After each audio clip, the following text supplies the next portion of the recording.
बहुत बहुत काम क्रूशियल कर सर, लिया। बहुत क्रूशियल बात आप बता रहे हैं। बहुत शुक्रिया भी है सर आपका, क्योंकि आपने इतनी इंसाइट्स, इतनी डीप इंसाइट हमें दी है। कम से कम मेरे साथ साथ दर्शकों को भी वो चीज़ें पता चले जो अमूमन हमें लिटरेचर बुक्स में वॉर के नहीं मिलते। एक बड़ी खबर आ रही है सर, मैं आपके पास आता हूँ। जो मालदीव सरकार ने ईरान पर हमलों की निंदा की है। ईरान पर इजराइल और अमेरिका के हमले ठीक नहीं है। खाड़ी क्षेत्र के देशों पर ईरान के हमलों की निंदा की। देखिए, मालदीव भी अब उस कम्युनिकेशन में पड़ रहा है जहां पर उसके बोलने, कहने, करने का किसी को फर्क नहीं पड़ने वाला है। मालदीव ने भी अमेरिका को आईना दिखाने की कोशिश की। वो कह रहे हैं कि इजराइल और अमेरिका ने जो ईरान पर हमले किए वो ठीक नहीं है, वो निंदा करते हैं इसकी। और खाड़ी क्षेत्र के देशों पर जिस तरह का अभी व्यवहार किया जा रहा है वो ठीक नहीं है। श्रुति मैम मेरे साथ बनी हुई विदेशी मामलों की जानकार है, फॉरेन अफेयर्स एक्सपर्ट हैं। श्रुति मैम, कभी कभी कुछ कुछ जंग आपको लगता है कि आप जीत जाएंगे, कभी कभी आप अंडर एस्टिमेट करते हैं अपने दुश्मन को। लेकिन ईरान के बारे में अमेरिकन जो थिंक टैंक्स है और जो पेंटागन की डिटेल्स लिटरेचर्स हम देख रहे हैं बहुत दिनों से, जो मैं फॉलो कर रहा हूँ, अमेरिका को पता था कि ईरान के साथ जंग में कूदने के बाद क्या क्या दिक्कतें आएंगी। डेस्परेशन किसी को था तो इजराइल को था मैम। अमेरिका इतना डेस्परेट नहीं था इस वॉर में जाने के लिए जितना कि इजराइल था। और बार बार ट्रम्प साहब इसको डिले इसीलिए कर रहे थे क्योंकि उनके मन में कहीं शक और शुबा जरूर था कि तैयारी बहुत जरूरी है, पूरी तैयारी के साथ नहीं गए तो मुश्किल हो जाए। क्योंकि ये अमेरिका की नाक की बात भी थी मैम, अमेरिका के सम्मान का सवाल था इस जंग में जाना।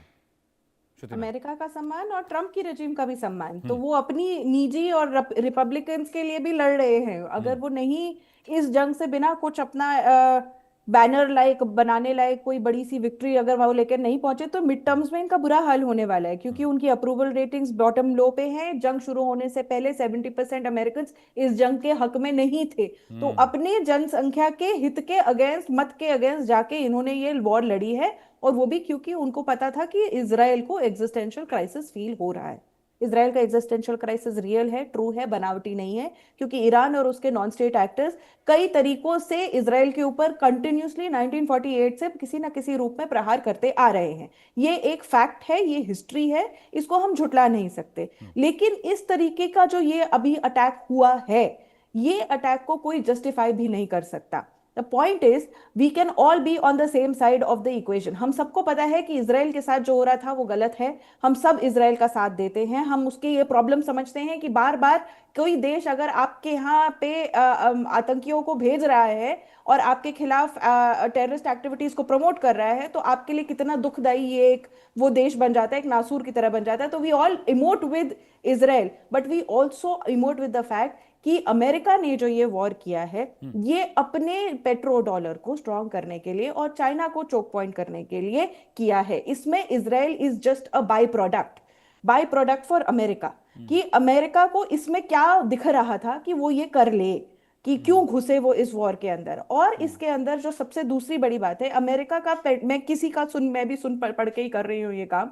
तो ये उन्होंने कहा था, सम एक्सपर्ट इन कनाडा, उन्होंने कहा था कि अमेरिका का पेंटागन इंडस्ट्री जो बनी हुई है, जो हम उनकी पेंटागन आर्म्ड इंडस्ट्री का जो एक कोलैबोरेशन है, उसके अंदर उन्होंने बहुत साफ शब्दों में कहा कि ये प्रॉब्लम है कि वो इंडस्ट्री जो है वो बनी थी कोल्ड वॉर फाइट करने के लिए, जिसके अंदर मसल फ्लेक्सिंग ज्यादा होती थी। इसलिए कौन सबसे बड़ा वेपन बना सकता है, कौन महंगा, कौन ज्यादा तीख, कौन सा सटीक, ये सस्टेन्ड वॉर के लिए, जो इस तरह का वॉर जिसमें वो अब ईरान के साथ घुसे हैं, उसके लिए ये कभी डिजाइन ही नहीं किया गया था। बड़े बड़े वेपन्स लगा दीजिए, महंगे महंगे वेपन्स बनाए थे, तो वो पेंटागन आर्म्ड इंडस्ट्री को पैसों का भी फायदा होता रहेगा और आपका वर्चस्व भी बना रहेगा as a very strong military power.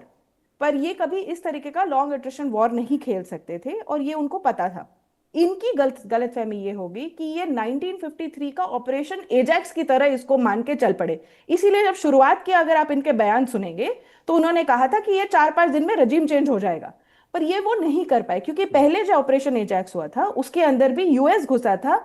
आपके सीआईए और MI6 के अंदर कोलैबोरेशन करके इन्होंने वहां पे रजीम चेंज ऑर्गेनाइज करवाया था ईरान के अंदर, और जिसमें वो रजा पहलवी के ग्रैंडफादर जो है, जिनको एस्टैब्लिश किया गया था, जिसकी वजह से पहलवियों को ईरान के लोग आउटसाइडर पपेट रजीम मानते आ रहे हैं आज तक, क्योंकि उनको बिठाया गया था। वो कोई मोनार्क नहीं थे, कोई ट्राइबल लीडर भी नहीं थे, जिस तरह से कजर वगैरह ठीक है आगे इनके पहले के थे। जी। तो ये प्रॉब्लम उनकी एक रही है कि उन्होंने इसको सोचा कि ऑपरेशन एजाक्स जैसे हुआ था वैसे ये हम 4-5 दिन में करके रजीम चेंज कर देंगे। इन्होंने थोड़ा हल्का ले लिया। इन्होंने को शायद अंदाजा नहीं था कि 12 दिन के वॉर के बाद ईरान उतना कमजोर नहीं है जितना ये उसको प्लान करके ऑपरेशन एग्जीक्यूट करने के लिए ऑलराइट लगा मैम, था। ठीक है। श्रुति मैम बहुत बहुत शुक्रिया, कर्नल साहब आपका भी बहुत बहुत शुक्रिया, आपने वक्त निकाला।